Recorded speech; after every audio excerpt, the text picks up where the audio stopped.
पलवल ज़िले की एसपी और एएसपी मैडम है, वो मुझे न्याय नहीं दिला सकती, तो मैं उनके सामने अपने पूरे परिवार को लेकर मुझे आत्महत्या करनी पड़ेगी और उसका ज़िम्मेदार शासन, प्रशासन जो हरियाणा के पूरे देश के प्रधानमंत्री हैं, उस वो मेरी मौत और मेरे परिवार की मौत का ज़िम्मेदार होंगे। मुझे मेरा नाम और मेरे चेहरा दिखाने में मुझे कोई भी परेशानी नहीं है। आप अपने चैनल पे मेरा नाम और मेरा चेहरा क्लियर ले सकते हो। कविता जी, क्या आपके साथ क्या मामला घटित हुआ है? सर, मैं और मेरी लड़की मार्केट जा रही थी पुल के नीचे कब की खिठवानी। बात है कविता जी? 28 तारीख जी, 2023 10। मैं और मेरी बेटी मार्केट जा रहे थे सब्जी लेने के लिए। तो उसके बाद 3 लोग थे, नन्हे, जगदीश और सतवीर और उसका भाई मनोज। तो उन्होंने मेरी बेटी को देखकर ये कहा कि उठाओ इस बहन की। उन्होंने ये शब्द बोले, तो मैं उन्हें जैसे मतलब कि मेरा रिएक्शन ऐसा था उस टाइम कि ये क्या कह रहे हैं, मुझे नहीं पता था कि ये क्या करने वाले हैं। तो उन्होंने मेरी बेटी को खींच कर ले जाने लगे। बिटिया की उम्र कितनी है? मेरी बेटी की 12 साल उम्र है और मेरी बेटी को जैसे ही ले जाने लगे तो किसी ने उसके परिवार में से ही किसी ने मेरे पीछे सिर पे ईंट मारी और उन्होंने मुझे मारना पीटना शुरू कर दिया। मेरी बेटी को आगे ले गए, उनके उसके कपड़े फाड़ दिए गए और मेरी बेटी को बैड टच किया गया। जैसे ही उन्होंने मैंने इसे बचाने की कोशिश करी तो कम से कम 12 लोग थे वो, जिन्होंने मेरे साथ इतनी बुरी तरीके से मेरे साथ मारपीट की, जो आप देख सकते हो। मेरे टाँके आए हुए हैं, जी, 7 टाँके आए हुए हैं। मेरे पैरों में चोट है, पैर तोड़ चुके हैं वो और मेरे यहाँ पे सारी जगह इतनी चोट है, काफ़ी ज़्यादा चोट है। उसके बाद जैसे-तैसे हमको 2 जने थे। एक तो चरणजीत उर्फ जय जी, और एक और हमारे पड़ोसी थे, वो वहाँ से निकल के जा रहे थे। निकल के जाने पे जैसे ही मेरी बेटी ने रो-रो कर हल्ला मचाया, तो उन्होंने जैसे-तैसे हमको बचाया। बचाने के बाद हमें वहाँ से निकाला। निकालने के बाद हमने 112 पे कॉल करी। करीबन कम से कम 15-20 मिनट बाद वो 112 पे जहाँ हमने कॉल करी थी, वो जिप्सी लेके जी। आए, तो हमें सरकारी अस्पताल ले गए। जैसे ही हमने सरकारी अस्पताल में जैसे ही हमारा इलाज वगैरह करने के लिए लगे, तो वो लोग वहाँ पर भी हॉकी कौन डंडे लोग? वगैरह जो जिन्होंने मुझे मारा था। अच्छा, नाम बताना चाहेंगी कौन लोग हैं वो जिन्होंने आपको मारने का प्रयास किया, आपके जी, साथ इस तरीके का कार्य किया? जी। उसका नाम है जगदीश जी, उम, और सतवीर, मनोज जी। और मतलब कि काफ़ी लोगों का मैं नाम नहीं जानती। कहाँ के रहने वाले? वो वहीं से थे, शमशाबाद से। जी, तो जैसे ही हमारा इलाज शुरू हुआ, तो हम बाहर निकले तो हमने देखा काफ़ी लोग थे। उन्होंने तो हमने इलाज वहाँ पे नहीं कराया, उन्होंने सिर्फ़ फ़ॉर्मेलिटी निभाई कि टाँके वग़ैरह लगा दिए गए। उन्होंने हमारा इलाज, मेरा और मेरी बेटी का इलाज यहाँ पे कहीं भी पलवल में किसी भी हॉस्पिटल में नहीं होने दिया, क्योंकि वो हमें मारने के लिए काफ़ी बंदे थे। जी, मुझे नहीं पता कौन-कौन था, लेकिन उस टाइम क्योंकि मैं बेहोशी जी, की जी। हालत में थी, तो मुझे नहीं पता कि कौन-कौन था।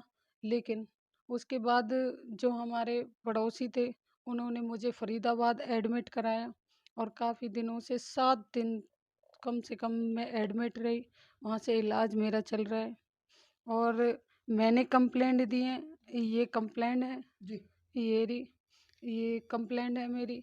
इस कंप्लेंट में मेरी कोई कार्रवाई नहीं हुई गई करी गई है और ये है, ये मेरी मेडिकल रिपोर्ट है।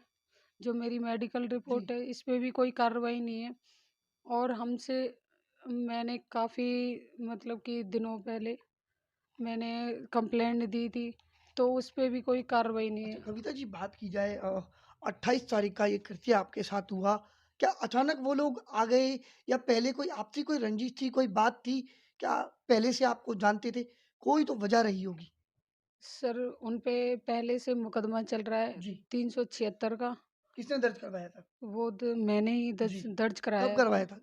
वो करीबन 1 साल पहले जी। कराया था, 2023 में, मार्च में।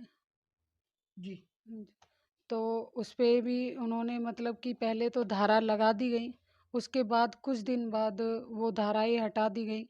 तो उन्होंने मुझको ही उल्टा दोषी ठहराया गया कि तुम झूठ बोल रही हो, ये कर रही हो।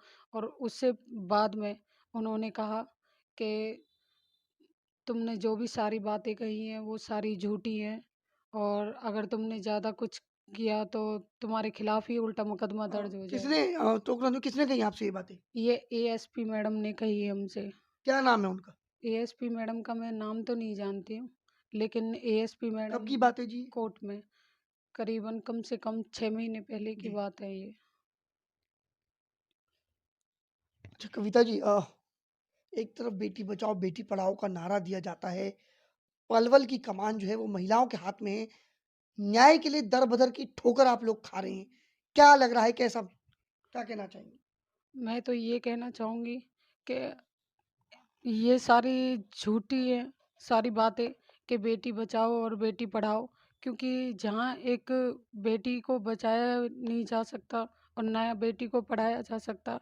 आज कम से कम हमें 8 दिन हो चुके हैं घर से बजते-बजते डोल रहे, ना ही किसी का ये है कि हमारी कोई मदद करे। हमने पुलिस वालों के पास कम से कम 10 बार जा के इसी हालत में हमने उनसे मदद की गुहार माँगी गई है, लेकिन किसी ने मेरी मदद नहीं की। उल्टा हमसे ही कहते हैं कि क्यों गए थे तुम रास्ते में? तुम्हारा क्या मतलब पड़ा था? क्या कोई रास्ते में जाएगा नहीं? हम अगर रास्ते में जाते हैं तो हम पे कोई भी बलात्कार करेगा, मेरी बच्ची का कोई भी बलात्कार करेगा या कोई भी हमें मारेगा, पीटेगा। आप मुझे इस बात का जवाब दीजिए, क्या हमें मतलब रास्ते में जाने का हक नहीं है या जी। कहीं भी जाने का हक नहीं है? मेरी बेटी को, किसी को भी, कि रास्ते में कहीं भी हम जा नहीं सकते? अगर जाते हैं तो मेरी बेटी का बलात्कार किया जाएगा या मेरे साथ इस हालत में मुझे डाला जाएगा, मुझे जान से मारने की कोशिश की जाएगी।